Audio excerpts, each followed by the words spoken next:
Bon vespre i moltes gràcies per venir, autoritats, amigues i amics. És magnífic estar davant d'un aforament complet en aquesta sala de la Fundació Sa Nostra i davant d'una audiència distingida i estimada.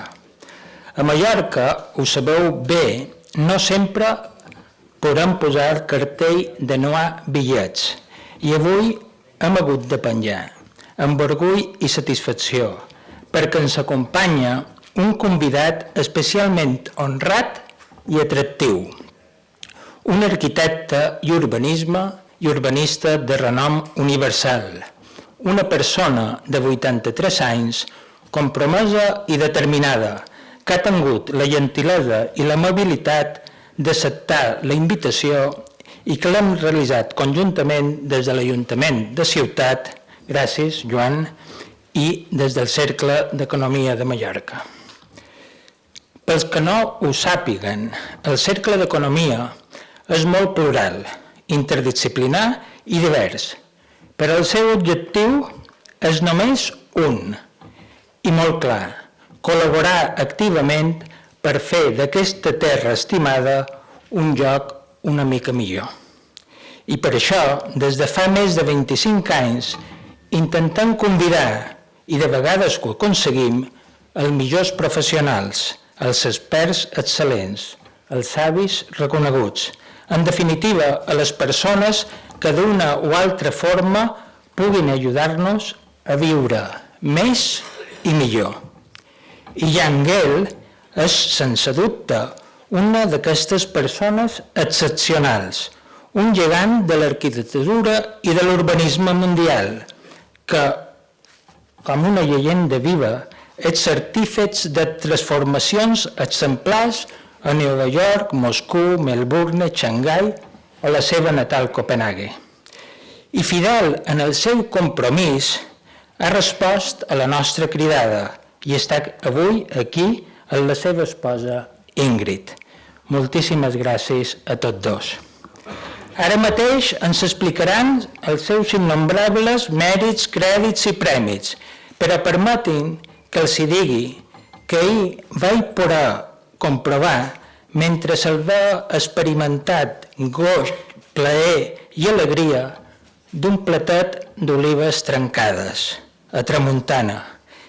I vaig poder veure que aquest home no és només un arquitecte de línies o d'espais, és més aviat un arquitecte d'idees, és un arquitecte de somnis. I com a bons sàpiens ens recorda, i ho fa de manera molt natural, que tots som éssers bípeds. O sigui, que com a humans hem de fer servir el cap, però també les cames, per caminar o per passejar. I això, als metges li donant tota la raó, és la millor medicina i, a més, no té efectes secundaris. Per això, en Jan ens diu, en aquest temps de tecnologies 5G, de cotxes fantàstics, amb o sense conductor, o de computacions quàntiques, que les ciutats més intel·ligents i més saludables són, senzillament, les ciutats més humanes, les que posen en el centre a les persones. Així de fàcil. Gràcies, Jan, per acceptar la nostra invitació conjunta a l'Ajuntament de Ciutats i al Cercle d'Economia. Gràcies per les seves nombroses contribucions passades i futures. I, sobretot, moltes gràcies per venir a la nostra ajuda i compartir desinteressadament el seu temps, el seu talent, les seves idees i fer-nos somiar en un lloc una mica millor. Benvingut a Mallorca, benvingut a Palma, benvinguts en el Cercle d'Economia.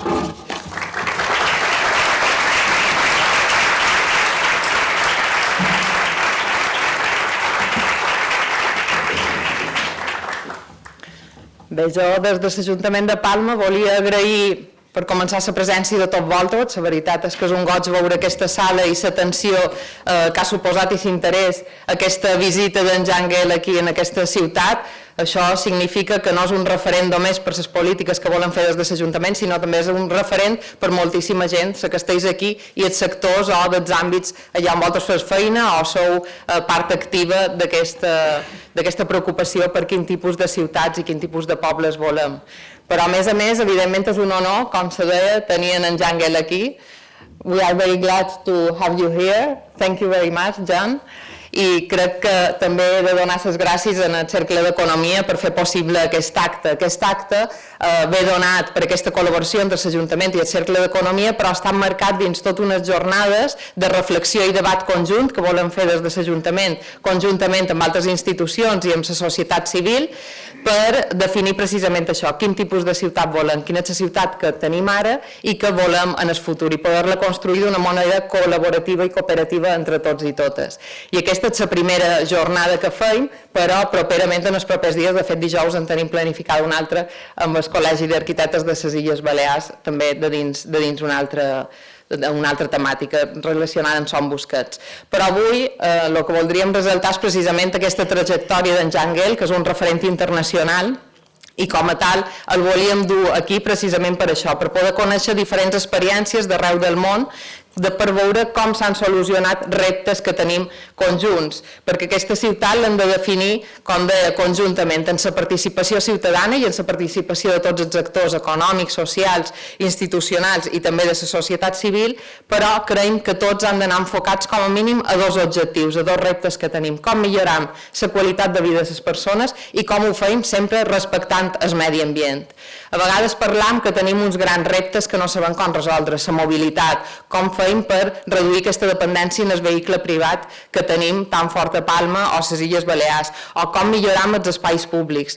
I en Gehl aquests dies, i avui segur que mos ho conta, mos planteja que aquests reptes no els tenim només a Palma, no només els tenim a les Illes Balears. A vegades pensam que són problemes que només tenim nosaltres i que altres llocs s'han resolt perquè tenen una altra cultura de vida. Però no, ell mos explicarà que també un dels principals reptes que s'ha trobat en aquestes més de 200 ciutats que ha assessorat per projectes de transformació, que per exemple un dels grans problemes és com desallotjam el vehicle privat de l'espai públic i l'ocupam amb les persones, amb les bicicletes o amb altres medis de transport. Aquest és un repte que tenien altres llocs que ara han fet transformacions molt importants. Per tant, no estem tots sols davant aquests reptes i en Gehl mos donarà llum avui. Per tant, aquesta reconquesta de l'espai públic per les persones, per com millorar la qualitat de vida de les persones, és molt important de dins tant la seva investigació com la seva praxis que avui mos traslladarà. I mos donarà diferents exemples. Jo alguna de les coses que he llegit sobre ell crec que seria un dels aspectes importants és com millorar la qualitat de l'espai públic, perquè a dia d'avui l'espai públic l'utilitzam per voluntat, no l'utilitzam tant per necessitat com era fa uns anys. Per tant, hem de fer espais públics de qualitat per poder atreure la gent, perquè nosaltres volem ciutats allà on siguin llocs de trobada, llocs d'encontre, llocs de convivència, no només espais de mobilitat o espais per desplaçar-nos d'un lloc a un altre. Ell parla de les ciutats 15 minuts a peu, que a mi és un concepte que m'agrada molt, que connecta molt amb aquest urbanisme de proximitat i aquesta mescla d'usos, o també parla d'aquesta ciutat a l'alçada de la mirada, que és molt important, que és el que hi ha a l'alçada de la mirada d'un vianant, de quina qualitat i quins serveis i quines oportunitats ens dona aquesta ciutat en aquesta alçada. Per tant, de tot això n'aprendrem molt avui amb en Gehl, espero que disfruteu tant com nosaltres, i nosaltres aquesta conferència la feim per continuar, com vos deia, debatent conjuntament quina ciutat volem, que per nosaltres volem que sigui una ciutat molt més cuidadora, molt més ecologista, més integradora, més feminista, que tots aquests adjectius que tenim ara en boca de tanta gent que reclamam un món millor, també el puguem traslladar a la nostra ciutat. Moltíssimes gràcies, Gehl. Ets un referent per Palma, ja és una evidència. I ara te dono la paraula. It's your turn, Jan. Thank you.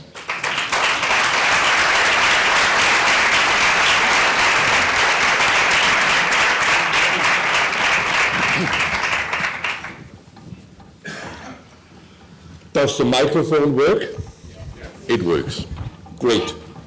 I'm going to talk about livable cities, that all cities in our part of the world, they are striving to be more livable, to provide more quality for people. And I will try to point out that putting people first in the city planning process is a very sure way of getting that kind of livability.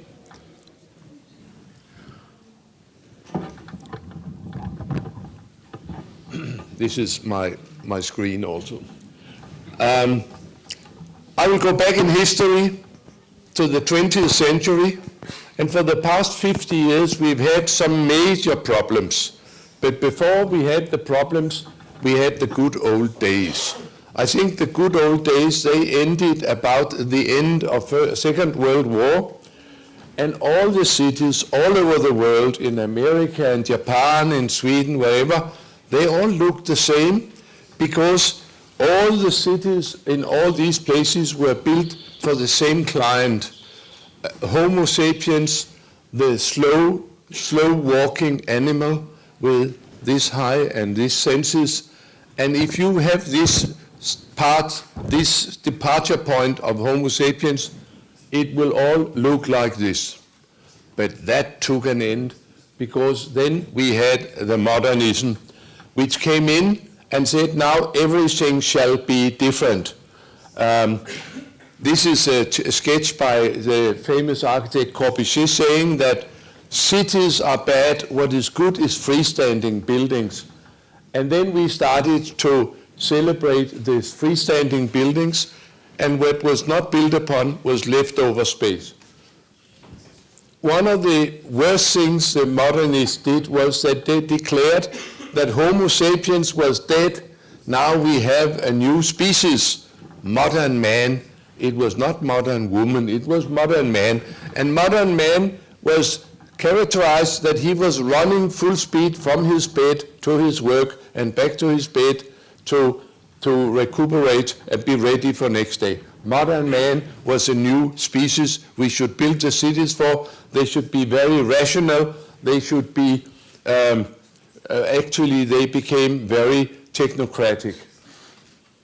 Before all this, in the good old days, we always built our cities around spaces. Spaces where everything happened in the spaces. You had processions, you walked to work, you did everything, you had trading. Everything happened in spaces which were of a good size for people to operate in. And if we look at some of the old cities, it could be Palma. This is Copenhagen. But the same thing will apply for Palma, that you can remember many, many streets and squares and parks, but only maybe 2-3 buildings, the cathedral and the town hall and the courthouse. So all the rest of the buildings will be rather anonymous, but the spaces, the street here, the Rambla there, whatever, you can clearly remember. Then came modernism. And with modernism, the whole focus of planning shifted from the spaces for people to objects for architects, or maybe just objects. And what was not built upon was leftover space, because whatever you could not build upon, you could not use for anything. This is Corbusier's plan for how to save Paris. To save Paris, you have to take Paris away and build 24 skyscrapers where all the Parisians could sit, each of them, and look out to the whole of Paris and say, how lucky I am. All this also gave rise to a new type of architects, the starchitects, because now it was the objects which were the interesting thing, not the quality of the environments. So now all the architects started a wild race who could make the most funny shape, and they have really become very adept in making funny shapes. Also, because we are now making cities of objects. A very good example is Dubai. Dubai is a collection of objects. It's not a city. And we had now a new race. It was called, I call them the bird shit architects, who go around in airplanes and deliver high-rise towers wherever you ask them. Put one here, put one there. Yeah, we can do it. We can do it. but it's not necessarily good cities which are made in this way. To me, the modernists, in spite of all their good intentions, which are especially visible in the first decade of modernism in the 20s and 30s, later on it got more and more outrageous and more technocratic, and it really meant the end of concern for people in city planning. It also meant that we forgot about human scale, because now we could build so big buildings and we needed so much space, and anyway space was not important, so we just oversized too big streets, instead of streets we had roads and too much space. And in this process, architects and planners completely lost the sense of scale and the knowledge of human scale, which was completely different from that scale. The other big paradigm which has paralyzed our thinking and which has been very dominating is the invasion of the motor cars. You know that it started in the beginning of the previous century in Detroit, but after the war, especially after 1960, it started to really become widespread in the Western world and became really a big problem. And first there were few, but then there were more and more, and then we had the last stage 3 here is that in some cities the cars have completely taken over everything. This is, as you can see, it's a pedestrian crossing in Moscow. It's a crossing, it's a parking space, and it's a training ground for slalom. Car as a king of the cities. And we really have developed this, that the major problem in cities is to make the cars happy. And we can do a lot of things, and they never get happy anyway.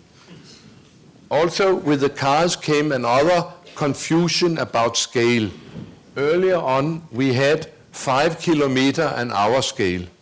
We can go around in Palma and see that everything is 5 km/h. It's a wonderful place for the senses. You can see everything. They are relating to your size of your body and the speed you have. But now we started to have 60 km/h scale, and we built everything with the thing in mind that people will be going 60 km/h. This is the suburb, and it is all of America actually, where all the spaces are big, all the signs are big, there are no details, you can't see details when you go fast. So we have the 60 km scale also completely confusing the sense of what is human scale, what is a good space for people to be in. Confusion, confusion, confusion. I have put down 1960 as a time where these two paradigms really unfolded, where the modernists really started to be influential worldwide, and when the motor cars started to creep in everywhere. And if we go back to 1960 and ask ourselves what was known about quality for people in cities, the answer is we didn't know a thing. I was trained in the School of Architecture in the 50s, and we were told that all these new things were fine because people would adapt.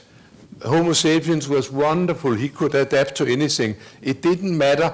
And furthermore, the physical frames, the way we lived, that didn't matter for our quality of life. That was not the issue. The issue was to have fresh air and sunshine into the windows and ventilation and hot water in the water system.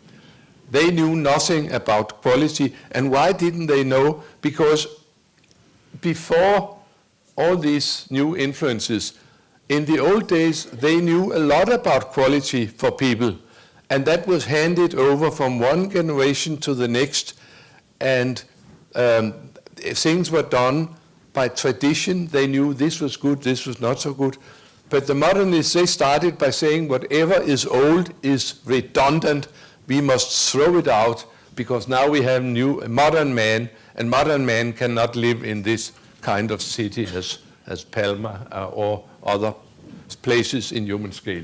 We knew nothing about all this at that point. Then, and of course, after these big paradigms and these big changes in the way we plan the cities, there started to be some people who raised their voices. Is this going to be fantastic?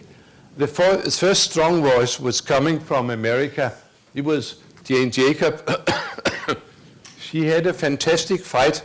She was living in Greenwich Village in Manhattan, and she was having a fantastic fight with Robert Moses, the city planner. Like Corbusier, he said, I will save New York by taking all of New York away. It's old-fashioned. I'll build freeways in Manhattan, and then we'll have high-rise along the freeways, and we'll all be happy ever after. Unfortunately, Jane Jacobs lived in Greenwich Village, which was the worst in the eyes of Robert Moses. Greenwich Village must go. It's old-fashioned. It's redundant. And then Jane Jacobs, who was a journalist, she raised all the citizens in a fantastic movement of protest, and they actually won and were able to stop the big motorway projects of Robert Moses. She made a world-famous book. She's really named the godmother of humanistic city planning. She made this book saying, the first thing she's saying really is, if we let the modernists and the motorists decide of our cities, great cities will be dead cities. And she also said another thing in this book, to you planners and architects and politicians or whoever are doing planning, look out of the windows and see how people really use the cities, and don't sit in their studios and speculate about what people ought to do and what might happen. Look out of the windows and see how daily day is being performed. That was her message. She's today, she's dead just about, but she has a very great influence, the grandmother of humanistic planning. And I saw this poster in Toronto a couple of years ago that, of course, Jesus looks after the end of times, but Jane Jacobs looks after the future. That's her status. I'll tell you very briefly about my own career, my life in a short version. I was graduated as an architect in the 1960s, and what did we architects do in schools of architecture in the 50s? We were hanging over models, and we were trained to be good modernists.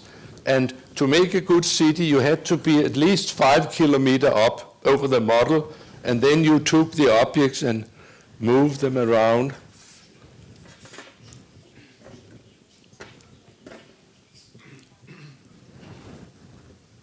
Bingo, this is a good city. You were never close to these places, and you also were told that it didn't matter how these buildings were organized, because people will find out. People is very adaptable. So that's what we learned. This was one of our professors. He was the one who said that a good housing area for people is something which looks good from the freeway. He's from Sweden, and here he has made a project in Sweden which looks good from the freeway. Maybe it's good as a housing area, maybe it is not. But that was never the question. I got this fantastic education. I rushed out of School of Architecture to do all these wonderful things which will make people happy in 1960. And then I married Gehl, who was a psychologist. And that meant that suddenly in our home came many young psychologists and many young architects, and we architects always had a very bad time, because the psychologists said, why actually are you architects not interested in people? why didn't they teach you anything about people in School of Architecture? Have you thought about why it is that your professors go out at 4 o'clock in the morning to photograph the monuments to be sure there are no disturbing people in the foreground when they have to show the picture in the lecture later today? All this, and we said, you know, aesthetics is so important for mankind. If it looks good, it is good. And they say, you know this much about what is really important for architecture. And of course, we realized, and it was realized that there was no knowledge about how these things influence people. In my case, I had to go back to School of Architecture for 40 more years to find out what they forgot to tell me first time I was there. And what I found out there was that they didn't know a shit about people and quality. We had to invent and find out ourselves. And what really I worked on as a research, that was to make the people who used our architecture and our cities, make them visible so that we could start to notice what they were doing and build for the people instead of having people being squeezed into whatever we did and then they had to adapt.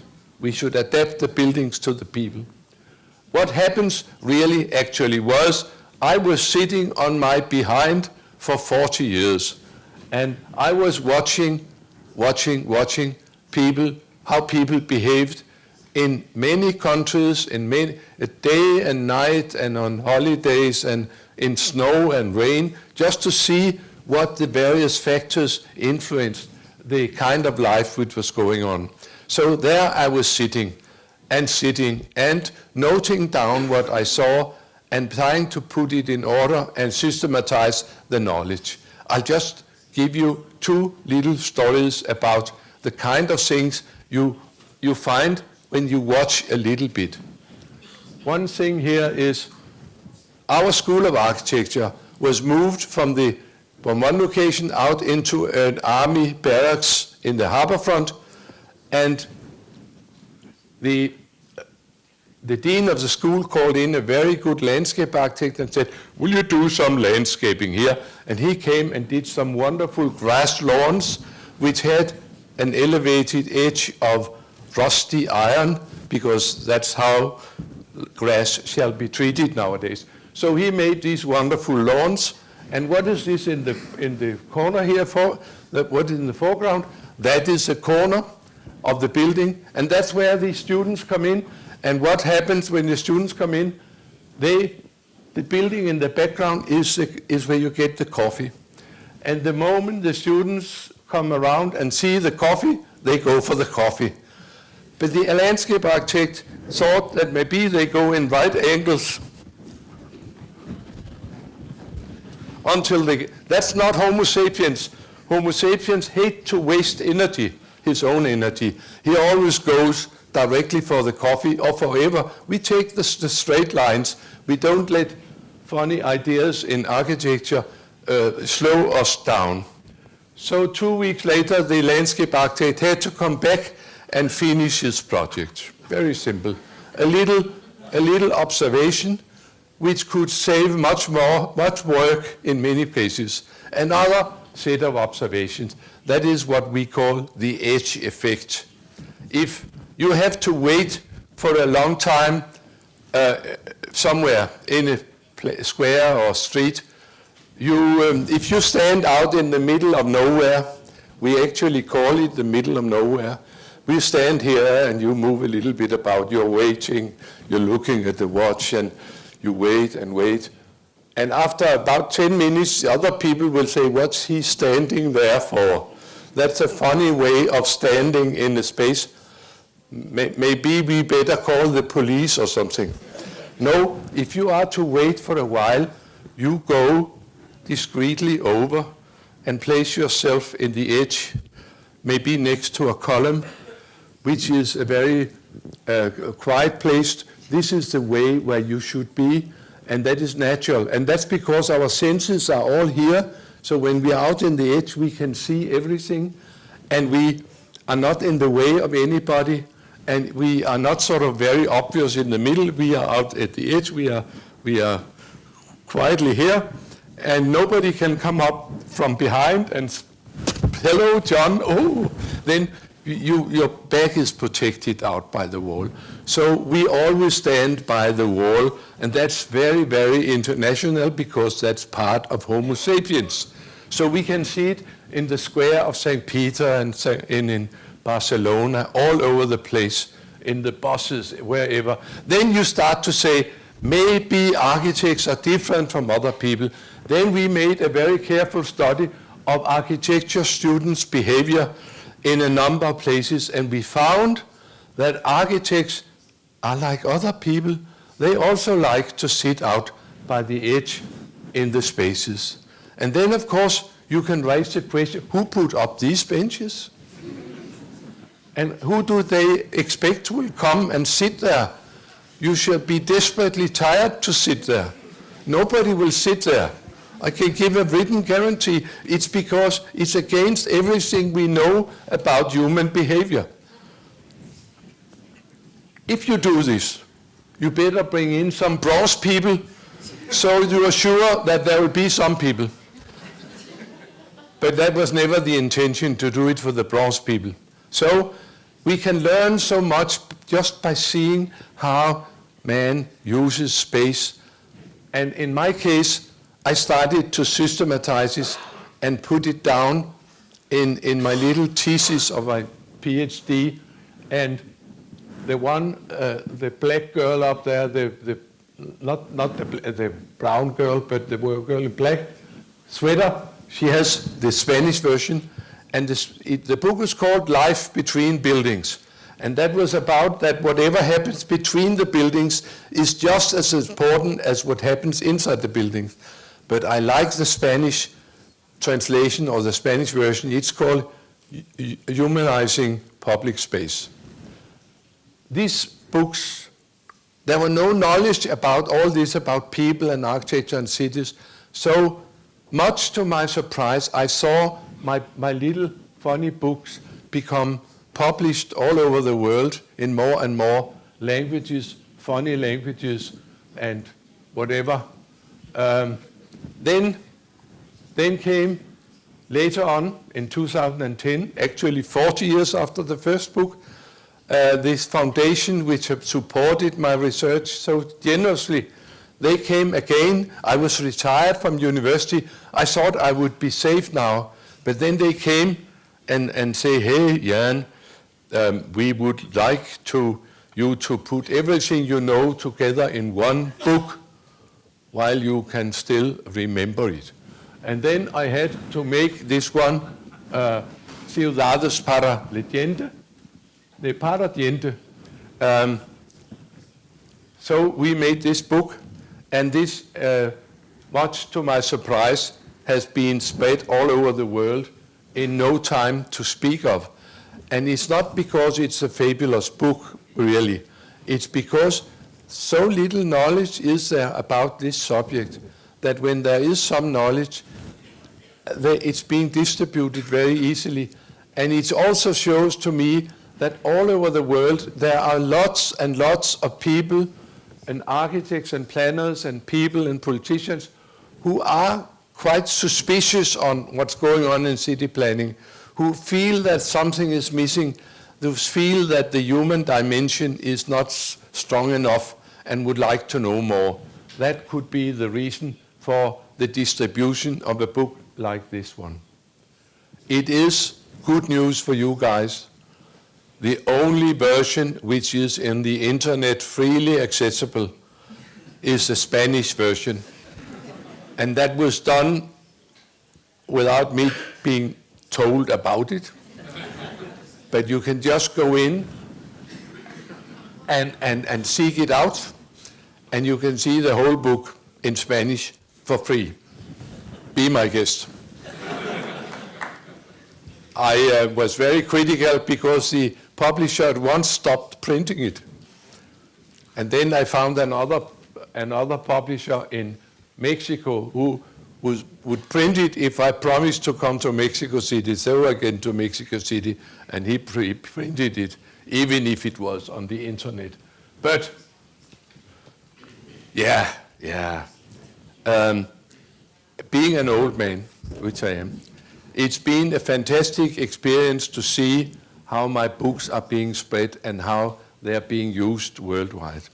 I'm especially proud that all my 6 books have been published in China, in Chinese, and they started 25 years ago, very early. They pushed it out and every time I made a book, they published it in Chinese. Fantastic. And that's wonderful. Think about China. What I'm not so happy about is that they never had time to read my books over in China, but they have my books. That's good. I will not go more into this, but just say that 50 years after we started to this humanistic city planning dimension and start to study it and start to produce knowledge about how people would like their cities to be, then I would say that now we actually know quite a bit. We know how to make very good new towns. That's not used very much yet. We know also how to clean up in the older cities after the automobile invasion. That is used very much. And most of the projects we can point to is the easy task of going to a city which was invaded by cars and then cleaning it up and make sure there's room for people again. It's also called reconquering the city for people instead of the cars reconquering the city.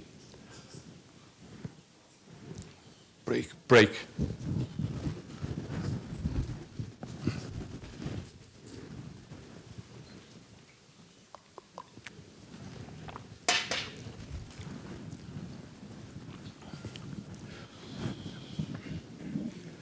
While all this research was being done in how to make better cities, also a number of new demands on city planning developed. And actually, nearly all mayors today, they will say, I would like a livable city. I would like a city with good quality for people. And one part of this is that it is realized that the public space, the place where we meet each other and share with other citizens these spaces, man is a social animal, and throughout our history, there has been no subject in our lives which are more interesting than our fellow citizens. And modernists and motorists, they took away the public spaces where we could meet. And it was realized that we really like these spaces, and we really we cannot live out of iPhones and modernistic architecture only. We have to, we also have to have real spaces. And you can see this interest and this importance of people in the environment. Every time an architect hands in a project to his client, he will people wash the project. He will, you can see all projects, they can be fantastic projects or very lousy projects. All of them are crawling with people who are deliriously happy. And if you see a scene with people being very happy, you know it must be good architecture. If it wasn't good architecture, they would go home at once. And they will do all kinds of funny things, including playing a trumpet out there or whatever they are doing. All architects do it, and that's a sign, actually, that if places are lifeless, we get depressed, and it's a sign of them. They are not good quality places. If places are lively, it's a sign of good quality. Throughout our lives, our major interest is to watch other people and feel part of society and see how society is developing. Also, we have now increasingly become aware that the major challenge to climate comes from the cities of the world, and we have to change the way we live and use our cities. We have to walk more, we have to bike more, we have to drive less, we have to use public transportation more, and we'll get less pollution. All this is known, and this context is known, and cities in various ways are working towards doing something to make a more sustainable city. We've had a new problem now. That is that for 50 years we have built cities and city districts and suburbs where people were invited to sit down all day and all night. They were never asked to use their own energy and their own muscles. And now the doctors tell us that we have a major problem in our Western society, the sitting syndrome. They also tell us that if we spend 1 hour a day doing moderate exercise, maybe going for a walk or taking a tour on the bike, for 1 hour every day in our lives, then we can live 7 years longer, and we will have a much better quality of life in the old days, and more importantly, we will be much cheaper for the health system. And that's why the World Health Organization as a worldwide strategy say, walk and bike more, use your own energy, don't sit and get driven all the time. So this is a very strong driver that we are today to make cities so that people move naturally. It was believed that the clever Homo sapiens will go to fitness center 3 times a week because that was good for him. But it's only a small percentage who do it regularly through the life. That's why they say, make the cities so that they invite you to use your own muscles naturally without thinking about it, but enough to keep in a good shape and have a good long life. Also, a new challenge, that is that we have now a population which is rapidly aging, and we have in many countries about 20 or 25% of old people. And we know in Denmark that in all the smaller settlements in the rural areas, there are maybe 25, 30, or even 32% of retired people in these settlements. So it's a major challenge to make sure that the cities are good for all your days. I know, because I'm in that age group also, I know that the doctor will look me deep in the eyes and say, my friend, you must walk 10,000 steps every day to keep in shape. And that is many steps, I can tell you. And you have your little iPhone which can tell you how many you've done, never done enough. But you get very much aware that you have to move every day, and that accounts for all of you. And for many years we made city planning which did everything to promote sitting. Now we have to do everything to promote moving. And my take on this is that if you want a lively, sustainable and healthy city, if you look carefully after people in the city planning, it is a very efficient way to address these issues. And the better you make the city for people, the more you also make it good for the elderly people and the handicapped people. And then we can ask, that's a tall order, but are there cities who actually are doing this? Are there cities who are doing everything they can to invite people to walk and to bike as much as possible in their daily doings? There are more and more cities worldwide who are way into this exercise. I shall invite you to some of them. For the next 2.5 hours, I will in detail go through what they've done in these 200 cities. No, I will not. I will just mention a few of the cities where I have personally worked, and one would be Melbourne. On all the list of livable cities, you can find Melbourne sky high. I can tell you that Melbourne is by far the best city in the Southern Hemisphere. I can tell you that they have in Melbourne the strategy, even if they have all of Australia, they said in Melbourne, it's a city of streets. In Melbourne, we walk. They widen all the sidewalks. They put granite on all the sidewalks. They put trees. They even have a rule that no new building must be boring. It's at ground level. So you should be interesting, or you have to go home and make a new project which is interesting to look at and walk past. So Melbourne has become better and better. And if you don't know what to do, I can just recommend move to Melbourne and your life will be better. It's fantastic what they have done down in Melbourne. Another city where I have worked very much has been Sydney. Sydney is famous for its waterfront and the famous buildings there and whatever. But in the city center of Sydney, it's really rock bottom. It's full of buses and full of cars and traffic in narrow streets and narrow sidewalks, and they are wondering why are there not so many people in the shops in our main street, and when you have a very narrow sidewalk, you don't have many customers. That's quite logic. We have worked very hard to push the buses out of Sydney, and now we have succeeded. It took a while. That was how Main Street Sydney looked like some years ago. And just in December, they opened the new light rail which goes up. So now it's for people and tram.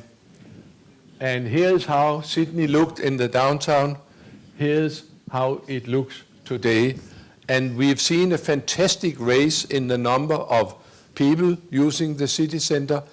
And all the shopkeepers, they are really very happy down in Sydney. And then when you do all these drastic things with the city, also they put in bicycle lanes all over. They have this policy, we'll make Sydney one of the greenest cities in the world, and they have very firm plans. By 2030 we'll be here, by 2035 we'll be there, green Sydney. And when you do all these dramatic things to harass the car drivers, what happens? You become honorary citizen of the city. You get the key of gold, maybe, for the city. Then I worked with Sydney and Melbourne, whatever, and London. And then in London, in New York, they had a new mayor. He was not quite new, but he was called Michael Bloomberg. And he realized that with the Sustainable City Challenge, he said that the cities are the worst offenders to climate. We must do something. He established C40, the organization of the 40 biggest cities in the world, to come together and discuss how the cities could combat the climate. And he said, I will make New York the most sustainable metropole in the world. And then he started this program, and the first thing he did was to come to Copenhagen with his team, and they roamed all over the place, and then they said, we want a city like this one. But don't tell over in America that we have ideas from Europe. And then they say, when can you come? And we were quick, we said, we can come on Monday.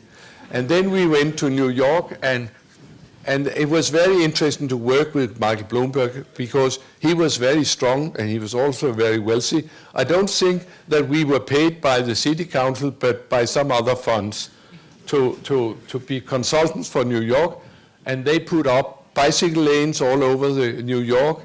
And then after a while they said, they had no sidewalk cafes and no benches in Manhattan, because the idea was you should run from the metro to your office and back to the metro. Why sit?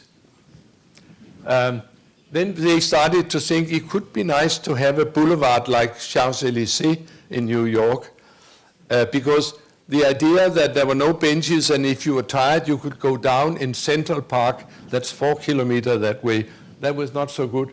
So we started to discuss, do you really need Broadway for traffic? All the traffic engineers said, of course we need Broadway. And the mayor said, you go and model, do we need Broadway? They came out a year later and said, we don't need Broadway. Actually, the traffic in New York will be more smooth if we don't have Broadway. So we were able to close Broadway, and we were able to close all the intersections with avenues and make public spaces just where there were most people. And one of the most important of them, of course, was Times Square, which was closed in 2009. And this was how it looked. And of course, some people have asked me here and said that in Palma we are more attached to our cars than anywhere else in the world. We are special here in these islands. And I said, I've heard this before. I've heard it in everywhere, and especially in New York, where they will say, you must realize, my friend, that you are now in the Big Apple, and we never sleep in New York. And using European ideas of humanizing cities in New York would be a failure, a fantastic failure. Then it was done anyway, and the day after it looked like this, and now they have 60, 50 squares like this, all of them taken from the automobiles. They've been around and simply occupied asphalt and made them into people spaces. What happens if you do all these serious things to traffic? Yes, you get a prize from the guys. They are doing it all over the world. Here is the mayor from Vilnius, Lithuania, showing the guys, don't park in my bike lanes. A very efficient way. Here is, that is from Romania, that is Bucharest. They have a little problem here, but now they have my book in Romanian, and soon they will solve the problem, I'm sure. Then I was at a conference, and we talked about these various cities, and then this chap came running up and said, I'm the deputy mayor of Moscow. We need to humanize Moscow. We are in a hurry. We think we will have to do it in 12 months. Can you humanize Moscow?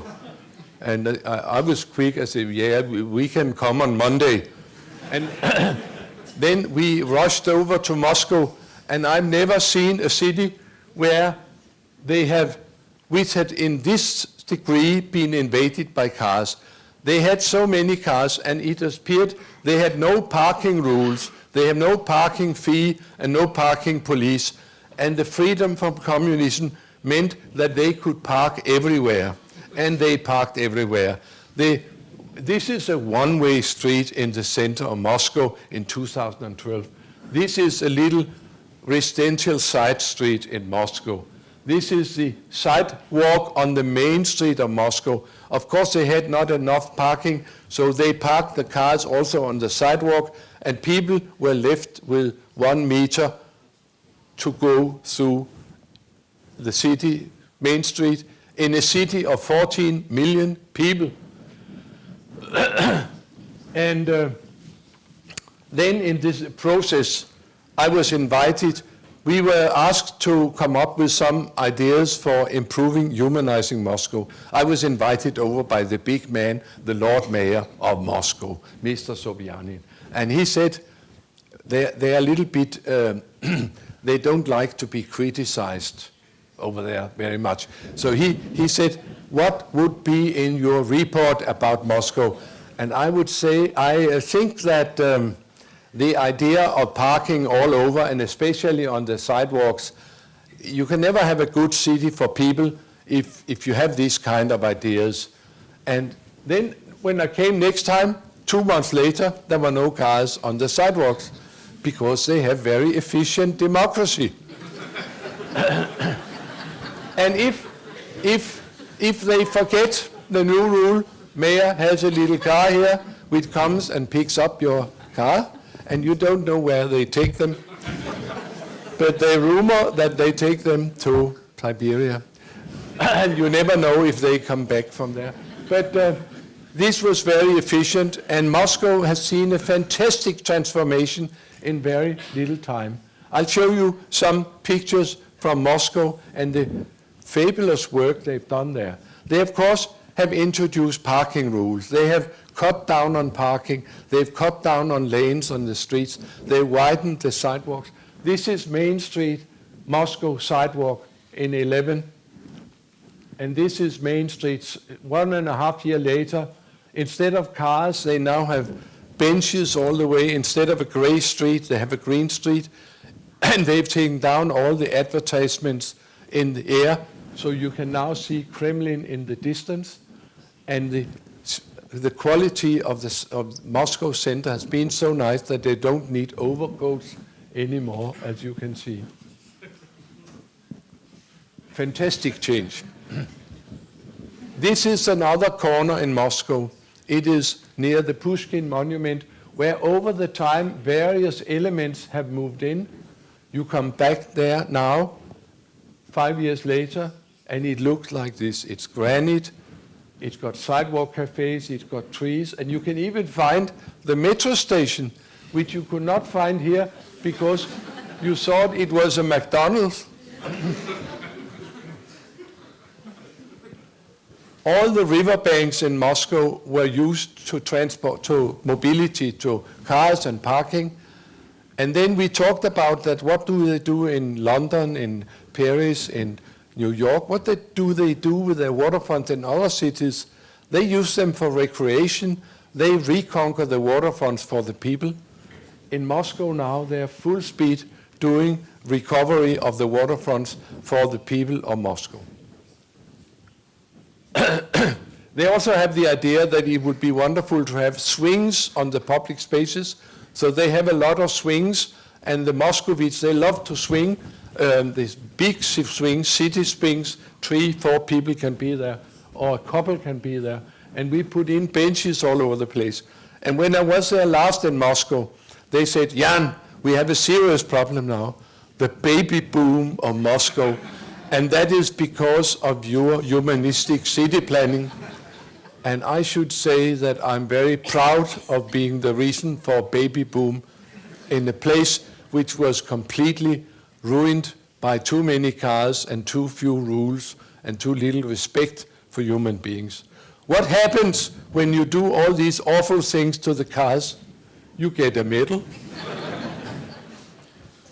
I don't know what kind of medal it is, but it was very nice. Yeah. Even in Sweden, where I haven't done anything, they've given me a medal for not coming. But the city in the world which has done the most and been the first out here has been the city of Copenhagen. It's a city of 1 million people, 1.5 million, Greater Copenhagen. The city has been very fortunate. It went through World War I, World War II without damage. It survived the planners in the 70s and 80s and the traffic planners.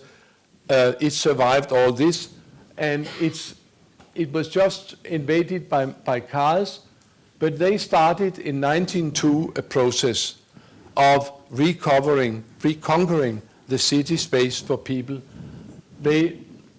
Sorry about this. There's one missing here. Yeah, not to worry. Copenhagen was just like any other city in Europe. It was completely flooded with cars. But then in a gradual process, year by year, they have turned all the squares into people squares, one after the other after the other. They've done a lot of things. Here is another, it's the quaysides which were used for parking, so that the cars could have a nice view when they were resting, which is good. But maybe it would be better to make it for people, and all the quaysides have now been reconquered for people. This is how the city looked like in 1962 when the first street was pedestrianized. And that was very, very early.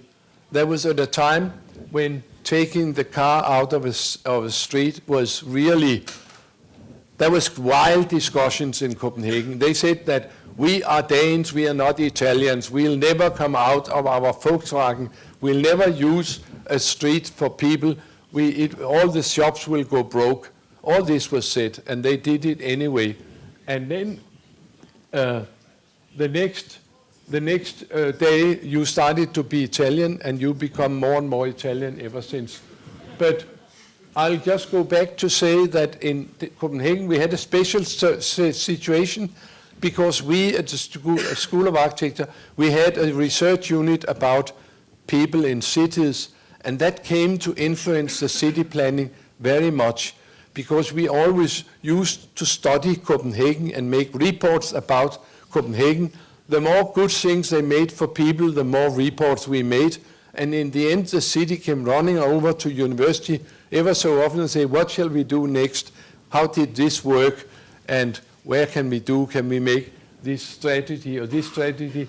So Copenhagen became the first city in the world where the life in the city was systematically studied, and the life in the city and the data about this was systematically used for city planning and for improving the cities. And that has had very great influence on the quality of the city of Copenhagen.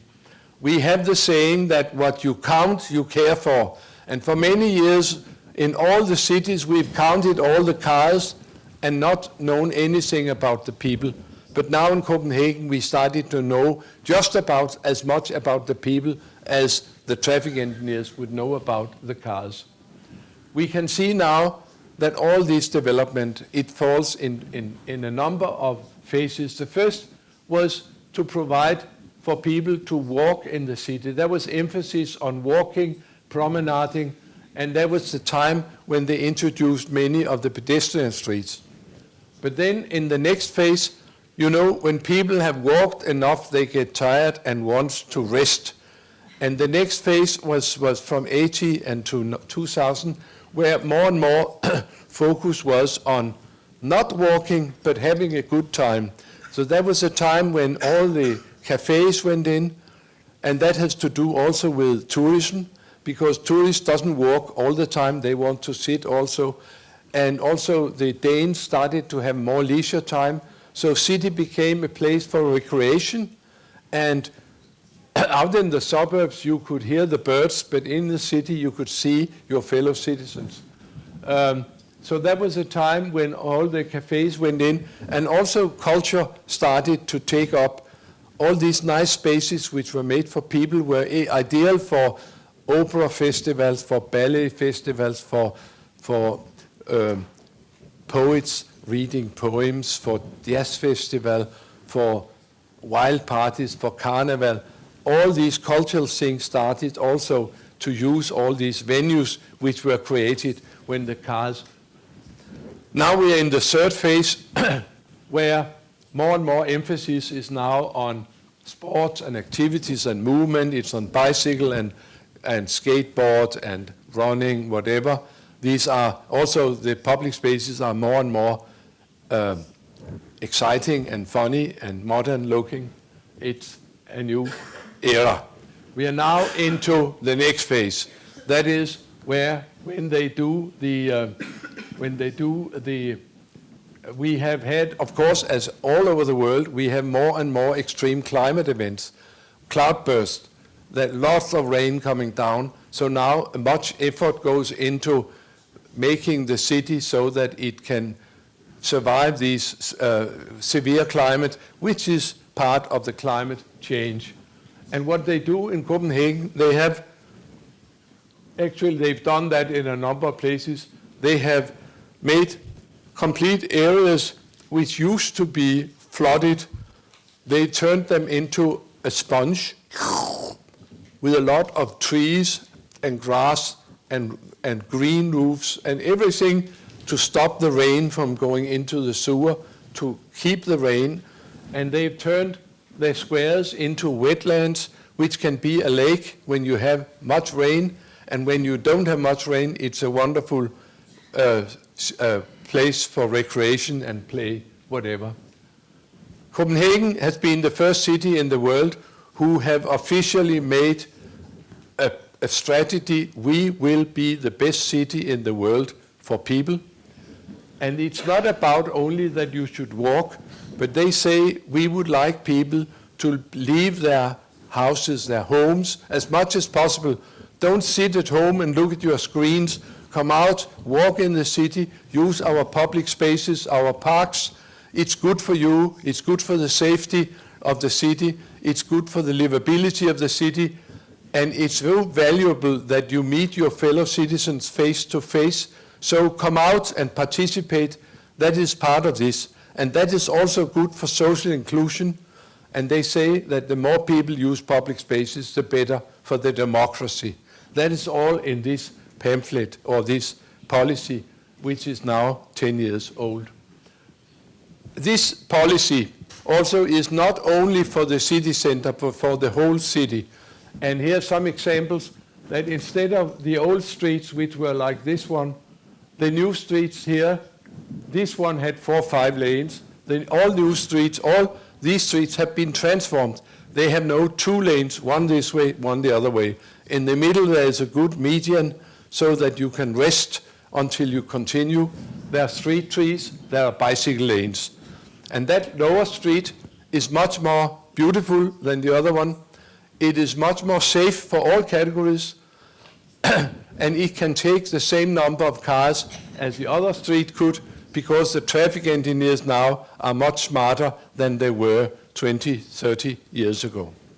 The other thing which I really like about this new policy is the idea of the continuous sidewalk.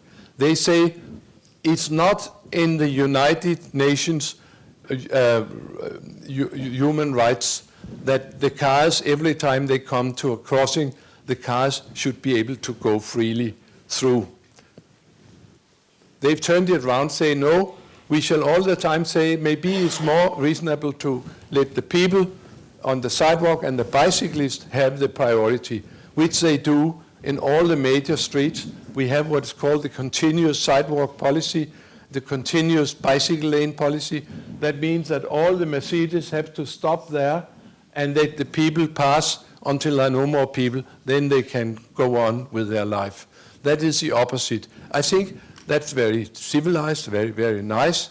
But then I talked to our daughter who is living in one of these areas. Oh, Papa, it's so wonderful, this new system of continuous sidewalk, because now Laura, our granddaughter, 7-year-old, now she can walk all the way to school because she can stay on the sidewalk all the way from our door to the door of the school. That means a lot when you are 7. You don't have to be escorted to school. You can do yourself. That is part of this policy. In Copenhagen, also very early on, they started with the policy of inviting people to bike as much as possible. And that has been done actually in all the major streets all over the city. They have very good, secure bicycle lanes. They have a curb to the traffic and a curb to the pedestrians. And this is completely from one door to the other all over the city, which makes it a system which everybody can use. And I think it's very important that it can be used by children and everybody and by old people also. And it's not only a system for extreme sport, you know, young males in Lycra doing, risking their lives in little bike lanes. It's not that kind of system they've aimed at. They've aimed at a system for everyone, which is safe. And it has gradually developed into a real transportation system where you can solve all the problems you have. 1/3 of all families have a cargo bike so they can take their kids to sports and to kindergarten. The big problem in a system for bicycle are the crossings, and they have done a number of things in the crossings to make them safer. One of them is that they have special green light for bicycle which comes on 10 seconds before the light for the cars, so the bicycles can go across before the cars start. To have a good system, you have to integrate it with the public transportation. They've done so. It's free to take your bike in the train, and it's immensely popular. And they have to expand and put in more bicycle wagons in the train system. Over the years, we've seen that the bicycle culture has developed, and now it's very much into bicycle, and businessmen, pregnant women, and small children, everybody bicycle. Even this is an immigrant from Australia. She's also learned to bike, the Crown Princess. And everybody, we have a photo of the government going up to the Queen to get their commissions as ministers on bicycles. They wanted to show the population that they could also bike. They don't need it limousines every day. And it would be electric limousines. Also, they made this new system that it's a human right to have fresh wind in your hair, and they go to the old people's home and say, would you like a ride in your old neighborhood and a free beer? And it's very popular. So all generations do bicycling. We have a serious problem now in Copenhagen, that is overcrowding of the bicycle lanes. People complain and complain, and they have done a number of things against it. The obvious thing to do when you have too much traffic is to make more lanes, which they have done. They have doubled many of the bicycle lanes because it's much better economy to have many bicycles than have many cars. A bicycle lane can take 5 times more people than a car lane can take. So if there's enough bicycles, it's good economy to make wider bike lanes, which they have done. Also, they have this policy, it should always be quicker to take your bike than to take your car. So they made a lot of shortcuts and new bridges over the harbor so that the bicycles and the pedestrians can go quickly to where they're going to. If they want to take the car, it takes more time. You have to be in a queue of traffic and whatever. This is the simpler thing. So they have all these new shortcuts for bicycles, which makes it practical to be biking in Copenhagen. They are used extremely much. They also have had time to make little friendly things for the bicyclist, like this one here, where you can get away with your ice cream paper as you bike in the right angle. They also have got other things. And what has happened is that gradually, bicycling has grown and grown in the city. And now in 2018, 49% of everybody going to work or to studies in the city of Copenhagen will arrive on a bike. 10 years ago, it would be 38%. So, what have we learned from Copenhagen? We have learned that if you invite more people to walk and use public spaces and invite more people to bike, we will see that there will be more people walking, using public space and biking. And we've known for years if we made more invitation for traffic, we get more traffic. Now we know and have documented that if you do good things for people, you will have more of the good things. If we look at the lists of livable cities, we will always find that nearly all the cities which are in the top of these lists, there are 3 of them. This is Monaco, and this is 2013, the last time Copenhagen was on top. But you can see that Melbourne, Copenhagen, and Sydney is there, Zurich, Stockholm, Auckland. Many of these cities which are on this list are cities which have done specifically good things for the pedestrians and for the bicyclists, for the soft end of traffic city planning. I've looked into the status of Copenhagen. It's been number 1, and then it's been number 10. That was after a terrorist attack. Then they said it's not so livable this year. But then it's out there, down there. And why is it 4, 5, 6 now? That is because Copenhagen has been so successful and so wonderful that in our market economy, people are flocking in to live in the city. We can't get the students to go out in the suburbs when they take their exams. They stay. It's good for children. And when in a market economy, you make a good place, you can see that the prices of the flats, it raises. And then they say in the monocle, you cannot be higher in our rating as long as you have high prices for dwellings, and I think that's completely correct. The way to get rid of gentrification is, of course, to make really bad places and the rich will go away. But I think that's not a good plan.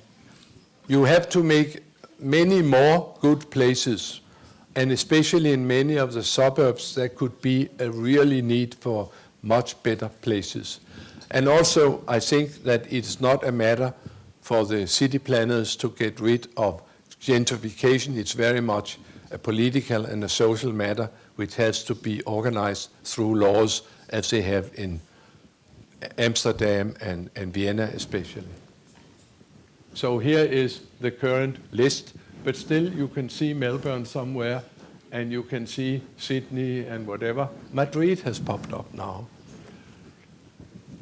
In Denmark, what happens if we have such many years of research, whatever, we've seen that this kind of thinking is developing, is spreading to all the cities in our country, and to the political system. This is not my grandmother, this is the Danish Minister of Culture.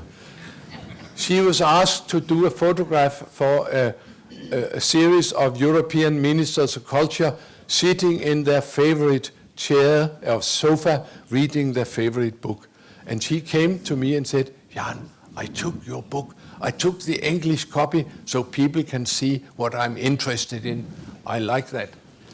But I like more that she's done an architectural policy for the country which has as a headline, put people first in housing and architecture.